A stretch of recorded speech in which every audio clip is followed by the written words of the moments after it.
Hello everyone, and here are the details of today's video. The collapse of the US-Russia dialogue has exposed a deeper geopolitical truth. The United States no longer possesses the unique diplomatic authority it once had. American influence remains enormous, but its appeal as a neutral intermediary has eroded, especially in conflicts where American strategic and ideological interests are high. Russia sees the United States not as a peace broker, but as a proxy belligerent. Ukraine sees Washington as indispensable, but increasingly constrained. Europe sees an ally whose domestic pressures are limiting its long-term strategic game. As the talks fall apart, it is clear that neither side at the table has the clout needed to change Moscow's calculus. This diplomatic vacuum is precisely the premise of President Emmanuel Macron's trip to Beijing. France, unlike many of its European partners, has long sought a geopolitical identity independent of both Washington and Moscow. In the failure of the US-Russia talks, Macron sees not just an opportunity, but a necessity. Peace cannot be achieved without China, and Europe cannot ignore Beijing's rising power. Macron's visit is not motivated by ideological sympathy for China, nor by naivety about the partnership between Beijing and Moscow. It is motivated by cold realism. China is the only major power that maintains an open, influential, and economically important relationship with Russia. Beijing buys Russian energy, sells critical technologies, and provides Moscow with political cover in global forums. In a world divided by East-West rivalry, China is the only country capable of encouraging, not forcing, but encouraging Moscow toward a path of negotiation. Europe, witnessing the U.S. diplomatic stalemate, understands this dynamic better. The continent has been hit hardest by the protracted war in Ukraine, soaring energy costs, weakening industrial output, political divisions, and an increasingly fragile security environment. For Macron, the visit to Beijing is not about replacing the United States, but about complementing it, about ensuring that Europe has its own diplomatic strategy rather than leaving its future to the vagaries of American politics. The failure of the US-Russia talks thus becomes a turning point. It highlights the inadequacy of old frameworks and the need for new alliances, new mediators, and new diplomatic thinking. Macron's pivot to Beijing is not a break with the West, but an acknowledgement that the world has become too multipolar, too interconnected, too complex for peace to be negotiated by Washington and Moscow alone. In the vacuum left by failed superpower diplomacy, France stepped forward, not with delusions of grandeur, but with the recognition that peace today must be built on multiple centers of power. And in the search for such a peace, China is no longer an option. President Emmanuel Macron's visit to Beijing was not merely a ceremonial gesture or an economic mission masquerading as diplomacy. It was, in essence, an admission and acknowledgement that the architecture of global power has evolved, and that Europe must adapt or risk irrelevance. The collapse of US-Russia negotiations revealed something Paris had quietly understood for months. No peace in Ukraine is possible without China's participation, because China has become the only actor with leverage, access, and long-term influence in Moscow's strategic orbit. Macron's pivot to Beijing represents a shift in European thinking, a recognition that China is not simply an external observer of the Ukraine conflict, but a structural participant whose economic and geopolitical choices actively shape war's trajectory. Beijing is Russia's largest energy customer, a lifeline for its sanctioned economy, and a diplomatic shield against Western isolation. To pretend that China is peripheral is to misunderstand the very foundations of today's geopolitics. For France, this realization is more than analytical. It is existential. Europe stands at the epicenter of the war's consequences: economic strain, energy shortages, industrial contraction, inflation fueled by sanctions and supply chain shocks. The United States, buffered by geography and energy independence, experiences these pressures only indirectly. Europe experiences them viscerally. Macron therefore concludes that Europe cannot continue outsourcing its diplomacy to Washington, especially when American domestic politics may shift unpredictably from year to year. By turning to Beijing, Macron is pursuing something Europe has long lacked: strategic autonomy. He sees China as a necessary counterweight to the rigid dynamic between Washington and Moscow, a third pillar capable of influencing the strategic behavior of Russia in ways Europe cannot. China does not share Europe's worldview, but it shares Europe's interest in preventing a prolonged, destabilizing, economically destructive war on the Eurasian landmass. Macron's calculation is pragmatic. China wants stability to sustain its economic growth. It wants predictable energy flows from Russia, not an unpredictable geopolitical crisis that threatens global markets. It wants to be viewed as a responsible major power, shaping peace rather than financing conflict. These motivations do not make China a neutral actor, but they make it a rational one, perhaps more rational than any of the parties directly involved in the war.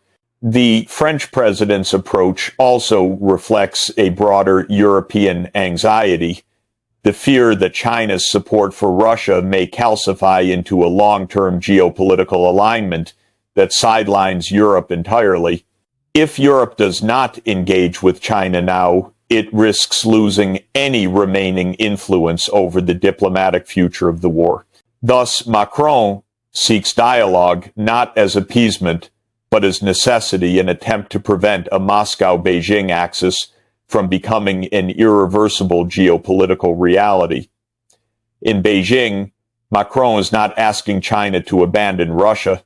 He is asking China to use its influence responsibly, to avoid deepening the conflict, and to encourage Moscow toward negotiations that preserve Ukraine's sovereignty while restoring stability to Europe. It is a delicate request grounded not in ideology, but in recognition of China's central position in a global system that no longer revolves around a single dominant power.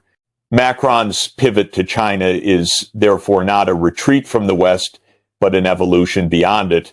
It reflects a world in which peace cannot be forged by one or two superpowers, but must be constructed through a multipolar web of influence where Beijing is no longer a spectator, but a decisive actor whose choices will shape the future of Europe and the world.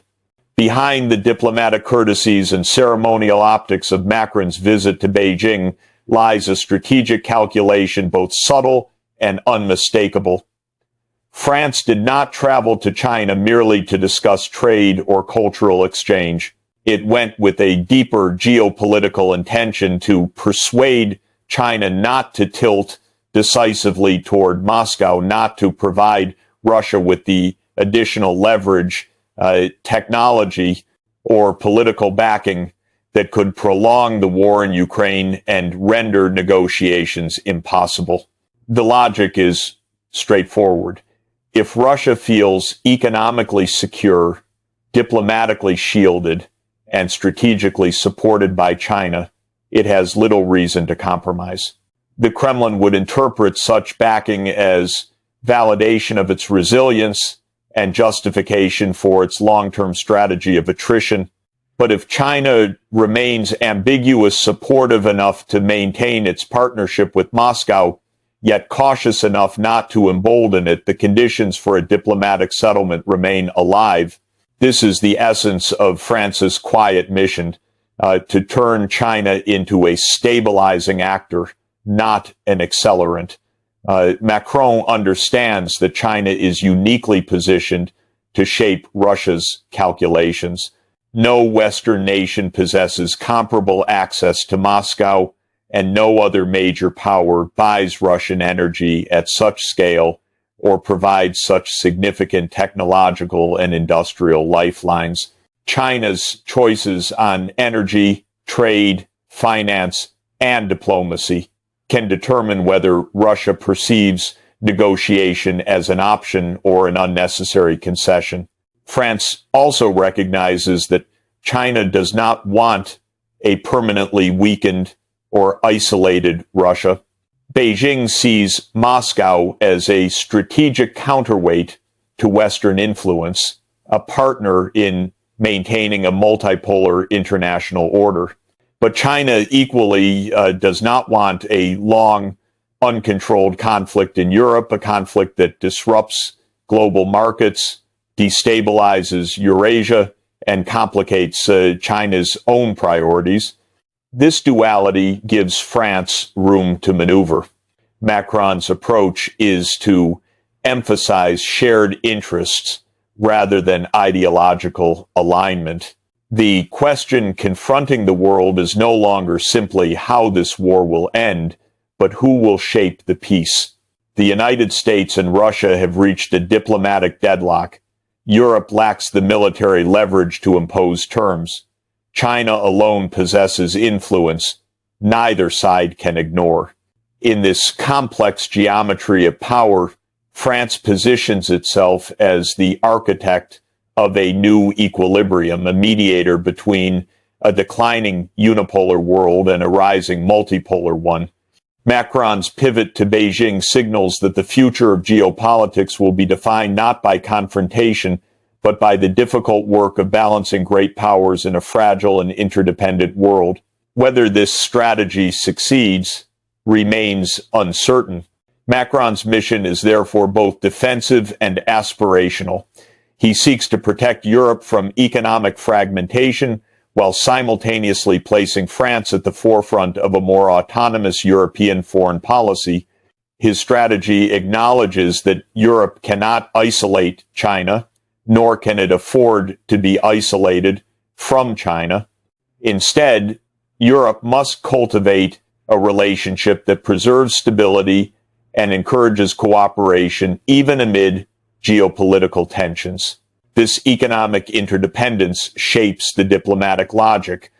By working with China on peace in Ukraine, France hopes to forge a partnership that strengthens Europe's leverage in global affairs. If China becomes a stakeholder in European stability, Europe's relevance increases. The alternative, a Europe sidelined in negotiations dominated solely by the U.S., and Russia would diminish French and European influence alike. In this sense, Macron's pivot to China is not merely a tactical maneuver. It is a statement about Europe's future, a plea for balance in a world where economic power and geopolitical influence can no longer be separated. Peace, prosperity, and sovereignty are intertwined, and China sits at the crossroads of all three. Macron's engagement with China must be viewed against the backdrop of a shifting global landscape, a world in which the post-Cold War order is dissolving before our eyes. The failure of U.S.-Russia negotiations, the deepening fracture in Europe's security architecture, and the growing assertiveness of emerging economies all point to a slow but definitive transformation.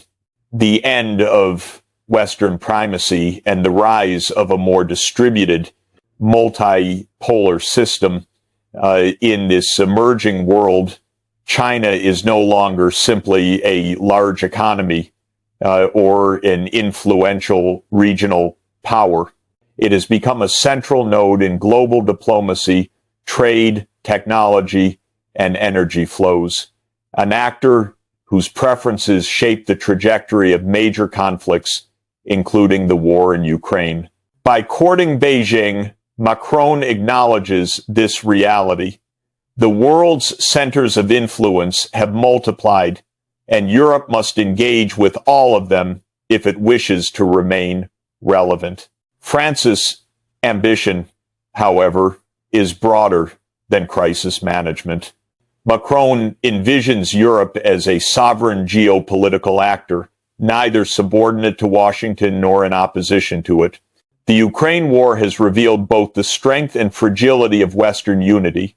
While the transatlantic alliance remains central to Europe's security, the economic consequences of the conflict have exposed the limits of U.S.-centric strategy. Europe suffers more deeply from sanctions, energy shocks, and industrial displacement, forcing leaders like Macron to seek diplomatic solutions that align with European interests rather than American electoral cycles.